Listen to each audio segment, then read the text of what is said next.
안녕하세요. 리스펙 성형외과 나영수 원장입니다. 성형 수술이라고 하면 많이 절개를 하고 많이 바꾸는 것을 생각하시는 분도 간혹가다 있는데요. 요즘은 수술도 많이 관심을 갖고 있고 강남이나 성형외과에서도 절개를 최소로 하는, 최대한 환자의 몸을 덜 건드는 수술들이 만들어지고 있는데요. 오늘은 최소 침습 수술에 대해서 이야기를 해보려고 합니다.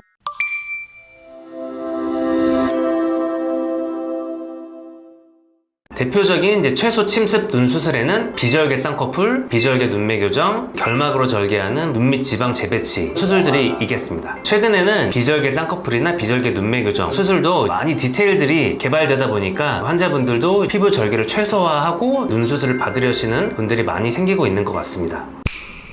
우선 비절개 쌍꺼풀, 다시 말해 자연유착이랑 거의 유사한 방식인데요. 피부에 미세하게 구멍만 뚫어서 실이 피부랑 근육이랑 결막이 왔다 갔다 하게 유착을 잡아주는 거를 자연유착 쌍꺼풀, 비절개 쌍꺼풀로 불리고 있습니다. 비절개 눈매 교정이라는 쌍꺼풀 수술 안에 디테일들이 있는데요. 안검하수가 심한 사람을 대상으로 교정 수술이라는 방식이 나왔는데, 이거를 미용 목적으로 밀러근이라고 하는 이 눈 안에 있는 눈뜨게 하는 근육을 약간 팽팽하게 해주면은 눈도 조금 시원하게 잘 떠지고, 그 보상작용으로 이마 근육도 덜 쓰게 돼서 이마 주름도 좀 덜 생기고, 비절개 눈매 교정도 같이 시행해 줄 수가 있고요. 젊은 사람들이 많이 하는 눈밑 지방 재배치라는 수술은 피부 절개 없이 안쪽에 결막을 절개를 해서 애교살 밑에 두꺼운 지방이 있는데, 두꺼운 지방을 꺼내서 얇게 펴서 아래쪽으로 좀 내려주면은 눈 밑에 다크서클도 개선이 되고, 눈 밑에 푹 튀어나온 피부도 조금 들어가게 돼서 동안의 페이스로 수술을 해드릴 수가 있겠습니다. 이분은 비절개 쌍꺼풀 재수술 하신 분인데요. 쌍꺼풀 수술을 받되 최대한 회복이 빨랐으면 하는 바람을 상담하실 때 말씀을 해주셨습니다. 제가 직접 환자분 눈을 보니까 처짐도 없고 눈 뜨는 힘도 좋으시고 피부 탄력도 좋고 해서 비절개 방식으로도 충분히 효과를 보실 수 있을 거라고 판단을 했고 논의를 한 다음에 진행하게 되었습니다. 수술 후 사진인데요. 보면 2주차이기 때문에 아직 붓기가 완전히 다 빠지진 않았고, 보면은 쌍꺼풀 모양이 예쁘게 나왔고 대칭도 잘 맞죠. 이런 경우에는 붓기가 딱 다 빠졌을 때는 최종적인 모양이 어느 정도 예측이 가능합니다.